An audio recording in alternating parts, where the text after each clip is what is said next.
కానీ, అసెంబ్లీ వ్యవస్థ కానీ, భారత రాజ్యాంగం కానీ, ఇండియన్ పీనల్ కోడ్ కానీ నా దేవుణ్ణి ప్రకటించవద్దని కానీ, బైబిల్లో రాయబడి నువ్వు చెప్పొద్దని అధికారం ఎవ్వడికి లేదు.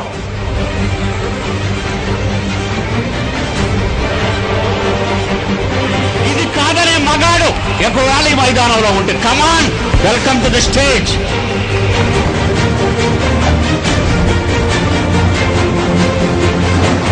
నాకు ఇచ్చిన లైసెన్స్ దేవుడిచ్చాడు. That is in the holy Bible. అది వద్దని చెప్పడానికి ఎవడు?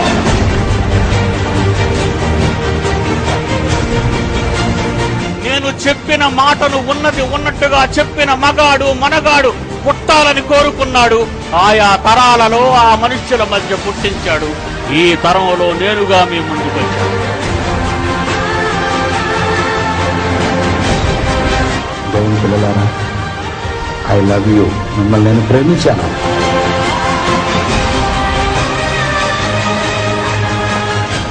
ఇది సుందర 20వ శతాబ్దంలో పుట్టబట్టే అసలు బైబిల్ ఏంటో, బైబిల్ గొప్పతనం ఏంటో, అసలు యేసు మాటల్లో ఉన్న గొప్పతనం ఏంటో, బైబిల్ గురించి కానీ, ప్రభువు గురించి కానీ ఎవడైనా ప్రధాని కానీ, ప్రెసిడెంట్ ఆఫ్ ఇండియా కానీ, ప్రభుత్వం కానీ యేసు జోలుకొస్తే పిడి సుందరరావు సహించడం.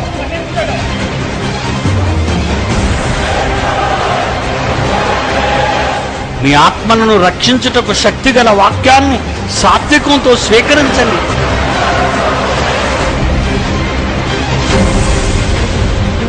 యేసు జోలికి రాకండి. మరలా చెప్తున్నాను సమాజానికి, ప్రపంచానికి, ప్రపంచంలో నెత్తన వీక్షిస్తున్న ప్రజలారా, యేసు జోలికి వచ్చేవాడు మీ దేశంలో ఎవడైనా ఉంటే వాడిని ఈడ్చుకురండి.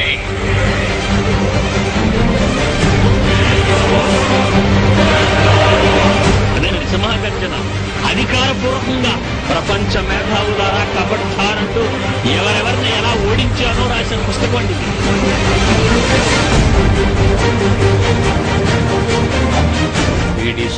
వాళ్ళ కుక్క కాదు, సింహం. దేవుని పిల్లలారా, బైబిల్ అంటే ప్రతి వాడికి చెమటలు పట్టాలి. ఎవడైనా బైబిల్ జోలికి వచ్చాడో కబడ్డా.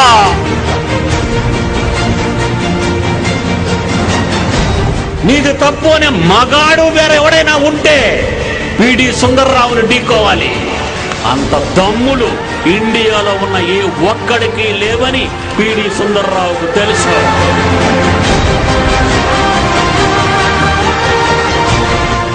ఎవరికి తల దించడు పిడి సుందర్రావు. సింహం. ప్రపంచ శాస్త్రవేత్తల్ని ఎడంకాలు కింద తొక్కేశాడు వీడు.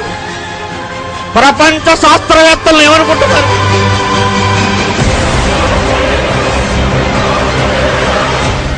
మిస్టర్ బలరావ్ సావర్కర్, జాగ్రత్త, నోరు పారేసుకుంటున్నావు.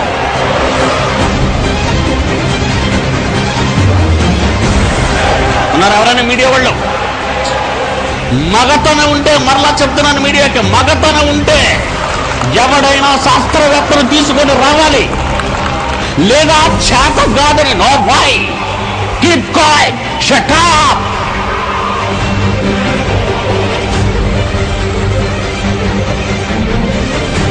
తొడగొట్టి సవాలు చేస్తున్నాను. తొడగొట్టి మీకు దమ్ముంటే మీరు ఒక అమ్మకి అబ్బకి పుడితే పనీళ్ళు తీసుకొచ్చి స్వస్థతల మీద సవాల్.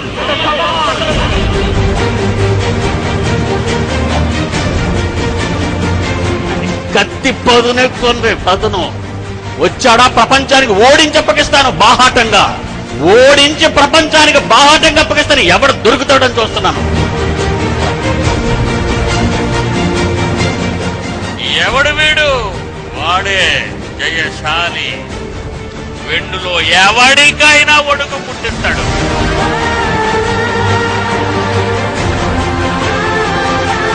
పిడి సుందర్రావు చచ్చిపోయినంత వరకు international champion one and only.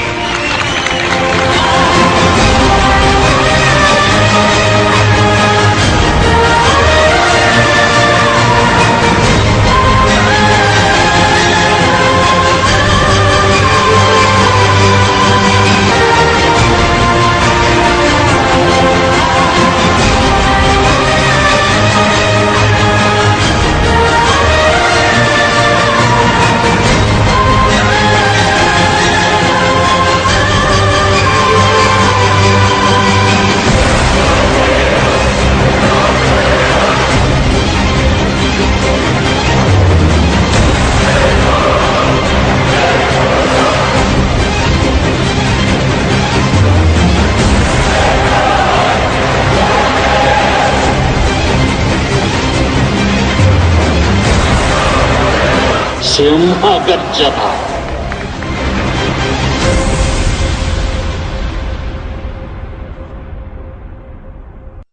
మమ్మను మిక్కిలిగా ప్రేమించిన తండ్రి, మా కొరకు రాయబడిన మహాజ్ఞానాన్ని తెలుసుకొనగలుగుటకును, భవిష్యత్తుపై ఉన్న నమ్మకాన్ని పెంచుకొనగలుగుటకును సహాయం చేయమని మీ మనసెరిగిన మీ ప్రేమైన పిల్లలుగా మా బ్రతుకు కాలమంతా తుది శ్వాస వరకు నమ్మకంగా ఉండగలుగుటకు మీ పిల్లలను లేవనెత్తమని వేడుకుంటూ యేసు వారి పరిశుద్ధ నామాన్ని ప్రార్థన అడుగుచున్నాము తండ్రి, ఆమేన్.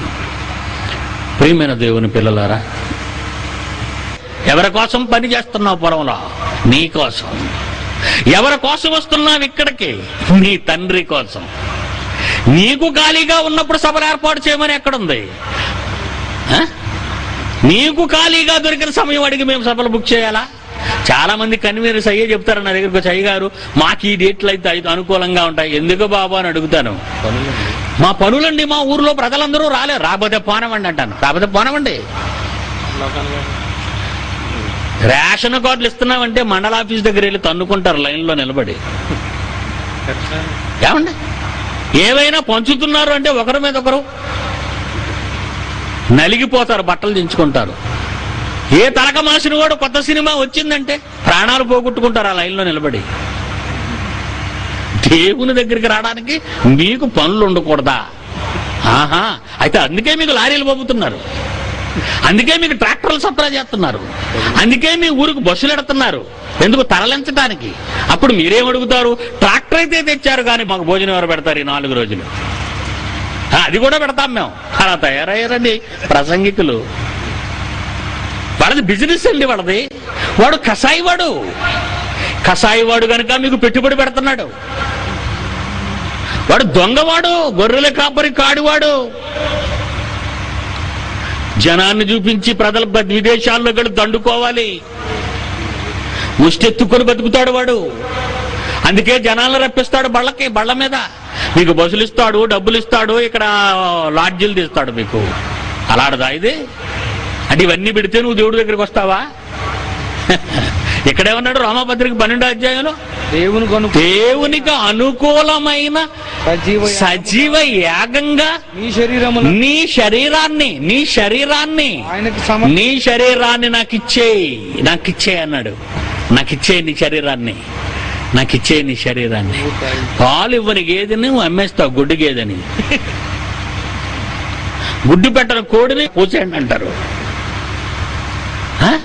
అంటే నీకు లాభదాయకమైన వాటిని నువ్వే ఉంచుకోగలిగిన మహాజ్ఞానివైతే, నీకోసం కోడిని, నీకోసం మేకను, నీకోసం గేదెని పుట్టించిన ఆ దేవుడు అవి ఏవో ఇవ్వలేదని, నీకు పనికి రాకుండా పోయాయని వాటిని అంతం చెయ్యాలనుకునే నీకింత లా అండ్ ఆర్డర్ తెలుసుంటే ఆయనకి ఎంత తెలుసుండాలి? వీటన్నిటినీ నీ గురించి కలిగించి నువ్వు నా గురించి పుట్టావురా బిడ్డ అని చెప్పినా నీ బుర్రకెక్కకపోతే నిన్నేం చెయ్యాలి? కరుణామయుడు, దయామయుడు, కాకమ్మ కథలు ఇంకా కరుణామయుడేనండి. కరుణామయుడు కనుకే వచ్చారు మీరు ఆ కరుణలోనికి. కరుణామయుడు కనుకే క్రైస్తవులయ్యారు. కరుణామయుడు కనుకే మన పాపాలు పోయినవి. కరుణామయుడు కనుకే పని చేయి. ఎక్కడి నుంచి నీకు స్నానం చేయించి కొత్త బట్టలు ఎందుకు వేయించాడో తెలుసా? పనిలోకి వెళ్ళమని. నిన్ను ఎందుకు రక్షించాడు, నీ పాపాలు ఎందుకు తీసేశాడో తెలుసా? నీ కొరకు ప్రాణం ఎందుకు పెట్టాడో తెలుసా? నన్ను వెంబడించువాడు ప్రతిదినము సిలువ. గుడ్ ఫ్రైడే రోజు చెక్క సిలువ వేసుకుని తిరగడం కాదు వీధుల్లంబడి. అదే అసలైన సిలువ ఎత్తే మీరు తిరుగుతారా?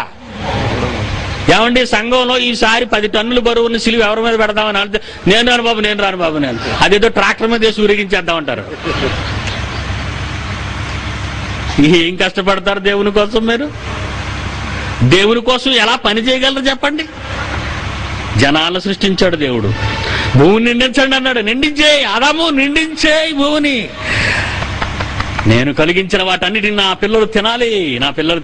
ఈ గాలి, ఈ నీళ్లు, ఈ వెలుగు, ఈ ప్రకృతి అంతా నా పిల్లలు అనుభవిస్తూ మా నాన్నని గుర్తు చేసుకోవాలి, మా తండ్రిని గుర్తు చేసుకోవాలి. ఏమండి, బజార్కి వెళ్ళి మనం ఒక వాచ్ కొనుక్కొచ్చాం అనుకోండి, తీసి అమ్మ అని పిలుస్తాం పాపని, కూతుర్ని, అమ్మ రారా నీకు వాచ్ కొన్నాను గిఫ్ట్, అమ్మ వాచ్ ఎలా ఉంది, వాచ్ ఎలా ఉందని అడుగుతాం ముందు.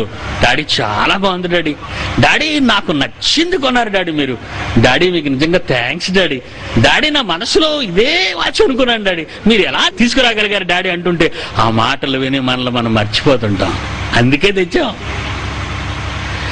గొప్ప వాచ్ తెచ్చావులే. ఎలా ఉంటుందండి మనకి? ఇది ఒక వాచేనా, ఇది ఒక టేస్టేనా? నీ ముసలి టేస్ట్ పోయింది కదా, పాతకాలం పద్ధతి. ఇది మెడలో వేసుకోవడానికా చేతికి కొట్టుకోవడానికా అని అడిగితే కన్న తండ్రికి ఎలా ఉంటుందో చెప్పండి. ప్రకృతిని కలిగించిన దేవుడు ప్రకృతి అంతా నీ ముందు పెడితే తేరగా అనుభవించి పోని దేవుణ్ణి కూడా తలంచలేని పరిస్థితికి వెళ్ళిపోయావు. గాలేసింది అనుకోండి, అబ్బా ఏమి పైరగాలి రా బ్రదర్ అంటాడు. పైరగాల దరిద్రుడా, నీ తండ్రి నీ కొరకు వీచింపజేసిన గాలిరా అది. ఈ గాలిలో నువ్వు చల్లగా నీ చెమట ఆరాలని, ఆహ్లాదకరంగా నువ్వు ఆనందాన్ని అనుభవించాలని ఆ చల్లగాలి నీ మీదకు వస్తుంటే, నాన్న ఈ గాలి కొరకు నీకు థ్యాంక్స్ అయ్యా. మరి పక్కింటోడు గ్లాసు నీళ్ళిస్తేనే థ్యాంక్స్ చెప్తావు, 2 కయేపాకు తొక్కలిస్తేనే థ్యాంక్స్ చెప్తావు, మిగిలిపోయిన పాసిపప్పు ఇస్తేనే వందనాలంటావు. దేవుడు ప్రతినిత్యం అనుక్షణం నీకు ఎన్నో చేస్తున్నాడే, వాటి గురించి నువ్వు ఏవైనా ఆలోచిస్తున్నావా బిడ్డ? ఆలోచిస్తున్నావా? ఆలోచించు. దేవుడా నీకు వందనాలు, దేవుడా ఈ రోజు సూర్యుడు ఎంత చక్కగా ఉన్నాడు, దేవుడా థ్యాంక్స్ దేవుడా అంటావా? దేవుడా పాతాళ గర్భానికి ఇంకిపోయిన పాతాళ జలాలు లేవు ప్రభువా. ప్రకాశం జిల్లా, ఆదిలాబాద్, కరీంనగర్, తెలంగాణ, రాయలసీమ జిల్లాల్లో నీరు 300 అడుగుల నీళ్లు రాలేని పరిస్థితి ఏర్పడింది తండ్రి. ఎంత కాలానికి మా దేశంపై, మా రాష్ట్రంపై ఈ మబ్బులు, ఈ కారు మబ్బులు తీసుకొచ్చి జల్లులు కురిపిస్తున్నావు తండ్రి అని ఎవరైనా ప్రార్థన చేస్తారా? థ్యాంక్స్ చెప్తారండి? చెప్పారండి. వానాకాలం అండిదే, వానాకాలమా? వానాకాలంలో వానలు పడతాయని నీకెలా తెలుసు బిడ్డ? నీ తండ్రి చేశాడు గనుక అనుభవించడం తేరగా అలవాటు చేసుకున్నావు గనుక, నీ తాత అనుభవించాడు, నీ బాబు అనుభవించాడు, ఇప్పుడు నువ్వు అనుభవిస్తున్నావు. ఏమనుభవిస్తున్నావు అంటే వర్షాలు పడతాయంటున్నావు, కానీ ఎందుకు పడుతున్నాయో ఎప్పుడైనా ఆలోచించావా? లేదే. దేవుడు మానవుల మనస్సులో నుంచి చెరిగిపోయాడు. దేవుడు చేసిన మహోపకారాలు, నిర్మించిన మానవ ఆకారం, దాని వెనుకున్న యథార్థ గాథను మర్చిపోయింది మానవ జాతి. కృతజ్ఞత లేని ఈ జాతి, కృతజ్ఞత కలిగిన ఈ జాతికి ఎలాంటి శిక్ష విధించాలో అది మీకు చూపించాలండి. ఇప్పుడు నేను నరకం అంటే ఏదో నరకం అనుకుంటున్నారు, ప్రళయం అంటే ఏదో ప్రళయం అనుకుంటున్నారు. పాపం అమాయకులు మీరు. మంట అంటే 4 కర్రలు మండిపోవడం, లేకపోతే ఒక ఊరు గాలిపోవడం చూస్తుంటారేమో మీరు. దేవుని కోపం ఎంత భయంకరంగా ఉంటుందో మీరు ఆలోచించండి. ఒకనాటి మానవ జాతి ఆదాము చేత భూమిని నిండించమన్న తర్వాత నోవహు కాలానికి వచ్చేసరికి ఎలా మారిపోయారండి వాళ్ళంతా. ఒక్కసారి మీ బైబిల్ ఇప్పండి, ఒక్కసారి మీ బైబిల్ ఇప్పండి. ఆది కాండము 6వ అధ్యాయంలో 5వ వచనం చూడండి ప్రియులారా. మానవ జాతి ఎలా ఉంది భూమి మీద? నరుల చెడుతనము భూమి మీద గొప్పది. గొప్పదంటే ఏంటనుకున్నారు మీరు? గొప్పదంటే ఎక్కువైపోయింది, ఎక్కువ మితిమీరింది. ఎప్పటికీ నోవహు కాలానికే డెవలప్ అయిపోయారండి బాగా వాళ్ళు.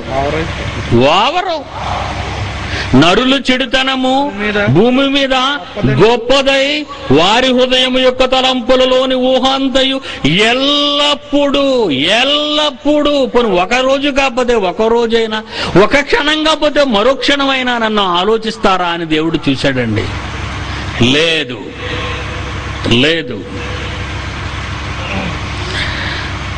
7వ వచనం, నేను సృజించిన నరులను, నరులతో కూడా జంతువులను, పురుగులను, ఆకాశ పక్షాదులను భూమి మీద ఉండకుండా తుడిచివేయుదును. తుడిచేస్తాను నోవహు, తుడిచేస్తానికి నేను సహించుకోలేకపోతున్నాను. ఎవరు అనుకుంటున్నారు? ఇతను ఎవరనుకుంటున్నారు? దహించు అగ్నిని కన్న తండ్రి. బొమ్మలో రూపాయిలో బొమ్మ చూసావు, బురుసు చూడలేదు నువ్వు వెనకతల. కాయిన్లో బొమ్మ చూసావు, దేవుని ప్రేమను చూసావు నువ్వు ఒక ప్రక్క. దేవుని కోపాన్ని ఒకసారి బిళ్ళ తిప్పి చూడు. ఆయన కోపం ఎలాంటిదో తెలుసా? ఒకరిద్దరితో సాటిస్ఫై అయ్యేవాడు కాదు. అర్థమైందా? మనకు కోడి గోహెత్తే చాలు, మనకి మన ఇంటి ముందు దెబ్బ పడితే చాలు, పడిపోతాం, తెలివి ఉండదు. కానీ లేపాలి, చావు గంట మోగించాలి నరజాతి మీద. అందుకే ఏమంటున్నాడు 13వ వచనం, ఆదికాండం 6వ అధ్యాయం 13, సమస్త శరీరుల మూలముగా భూమి బలత్కారముతో నిండి ఉన్నది గనుక నా సన్నిధిని వారి అంతము వచ్చెను. చూద్దామా ఎలా ఉంటుందో చూద్దాం ఒకసారి. సముద్రాలు ఇలాగా పక్కనే ఉండేను. ఇండోనేషియాలో కానీ మన ఇండియా బంగాళాఖాతం బోర్డర్లో కానివ్వండి, సుమత్రా అండమాన్ దీవులు కోస్తా ప్రాంతాల్లో కానివ్వండి, అవన్నీ కూడా ఒడ్డున సముద్రం అల్లదిగోండి. సముద్రం అక్కడే తిరగబడిపోద్ది. ఇక రాధిక అక్కడే తిరగబడిపోద్ది అనుకుంటున్నారు బాబా మైకులు. అది అక్కడే తిరగబడుతుంది, ఇక్కడికి ఎందుకు వస్తుందని విదేశాల్లో సముద్ర పొడ్డునే కట్టేసుకుంటారండి ఇల్లులన్నీ. అపార్ట్మెంట్స్ అన్ని, ఆకాశ హర్మ్యానాలన్నీ బీచ్నే ఉంటాయి వాళ్ళకి. ఎందుకు? నరబలి జరగాలి కదా, నరబలి జరగాలి. డిసెంబర్ 26, 2004 మీ అందరికీ తెలుసు. 2.5 లక్షల మంది బలి. చూసారా ఆ రోజు ఎందుకంత భయంకరంగా, ఎంత భయంకరంగా ఉందో ఒకసారి చూడండి ఆయన ఒకసారి. అది మన గుండెల్లో తిరగాలి, మన మనస్సులో ఉండాలి. దేవుని కోపం ఎంత భయంకరంగా ఉంటుందో మనం తెలుసుకోవాలి.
పాపం పండిందండి.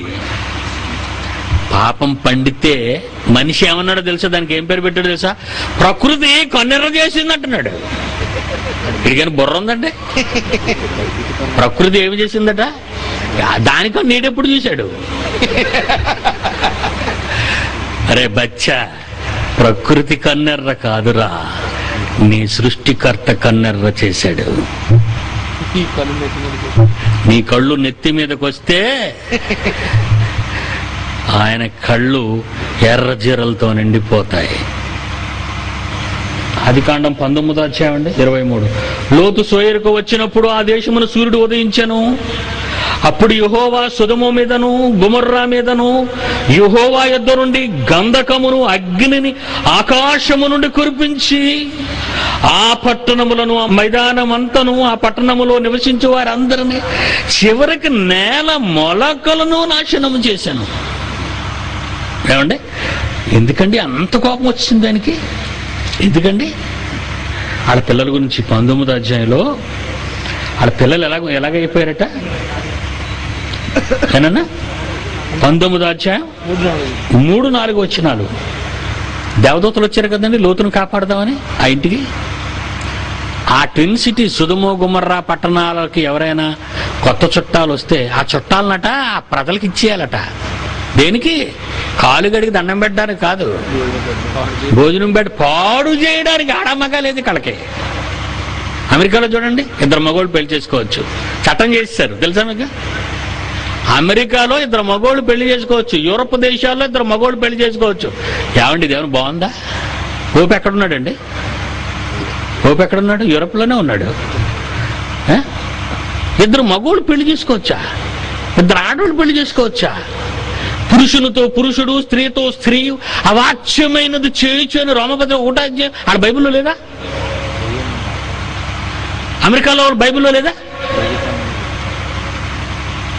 ఎంత ఘోరం అండి. ఎలక్షన్స్ లో జార్జ్ బుష్, జాన్ కెరీలు ఏమన్నారు తెలుసండి? నేను రాజ్యానికి వస్తే, మరలా అమెరికా సార్వభౌమాధికారానికి నేను వస్తే అబార్షన్ చేసేసుకోవచ్చు, మీరు చట్టాన్ని చేసేస్తానన్నాడు. ఏమండి, ఇటు దేవుడు కలిగించిన బిడ్డనట మీరు మందేసి కిందనక జారిపోవచ్చు, పడగొట్టేయచ్చు, చంపేయచ్చు.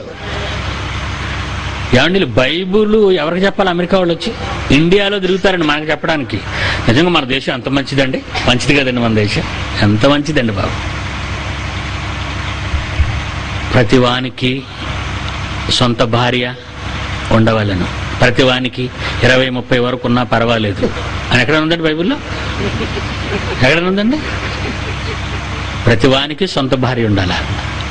అమెరికాలో అయితే అగ్రిమెంట్ మ్యారేజెస్. ఏంటంటే రోజుకి పాత చింతకాయ పచ్చడి, ఇటు భార్య పండగ నాడు కూడా పాత చింతకాయ పచ్చడేనా అన్నట్టు.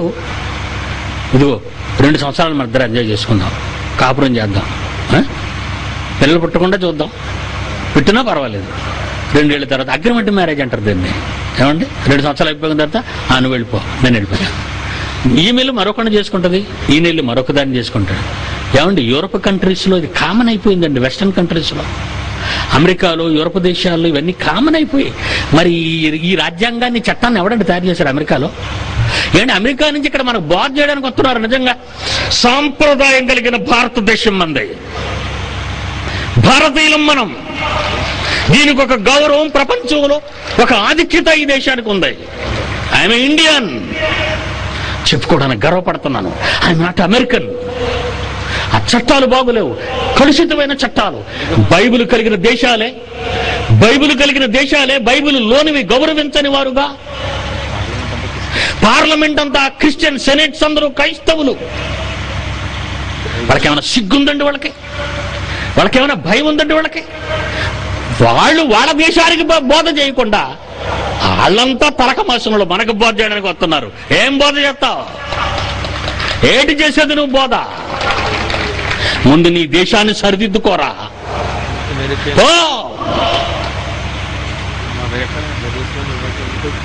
ఆలోచించండి ప్రియులారా. ఎలాంటి వాళ్ళు? ట్విన్ సిటీస్ లో ఉన్నవాళ్ళు, సొదొమ గొమొర్రాలో ఉన్నవాళ్ళు. 3-4 వచ్చినాను. అతడు మిక్కిలి బలవంతము చేసినప్పుడు వారు అతను తట్టు తిరిగి అతని ఇంట ప్రవేశించిరి. అతడు వారికి విందును, పొంగని రొట్టెలను కాల్చగా వారి భోజనము చేసిరి. లోతు, వారు పండుకొనక ముందు ఆ పట్టణస్థులు, అనగా సొదొమ మనుష్యులు, జాగ్రత్తగా వినండి 19:4, వారు పండుకొనక ముందు ఆ పట్టణస్థులు, అనగా సొదొమ మనుష్యులు, బాలురును, వృద్ధులును, ప్రజలందరూను. చివరికి ఎవరు వచ్చేసారటండి ఆ మనుషులు మా దగ్గరికి పంపించమని అడగడానికి? బాలురు. ఏంటి, ఆడికి ఎప్పుడే తోకొచ్చిందా? బాలురు, వృద్ధులు. కర్ర పట్టుకున్నాడు కూడా వచ్చేసాడండి.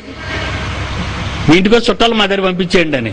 ఏమంటే ఎంత పాపం నిండిపోయిందండి సొదొమ గొమొర్రాలో. ఈరోజు మన పిల్లలు చూడండి, రోడ్డు అంట ఎలా ఉంటారండి? బాగుంటారా? వాళ్ళ నడక బాగుండదు, వాళ్ళ మాటలు బాగుండవు, వాళ్ళ డ్రెస్ చూస్తేనే మనకు మతిపోద్ది. తల్లిదండ్రులు చెప్తారండి వాళ్ళ అమ్మాయిని చూసి, అమ్మాయి ఏంటమ్మా నీ బాడీ, నీది ఏంటి, నీ డ్రెస్ ఏంటమ్మా, ఈ టైట్ ఫిట్ ఏంటి, స్కిన్ ఫిట్ అట మరలా దాని పేరు. భద్రత లేదా నీకు? సమాధాన్ని పాడు చేస్తావా? సమాధానికి నీ ఒళ్ళు చూపిస్తావా?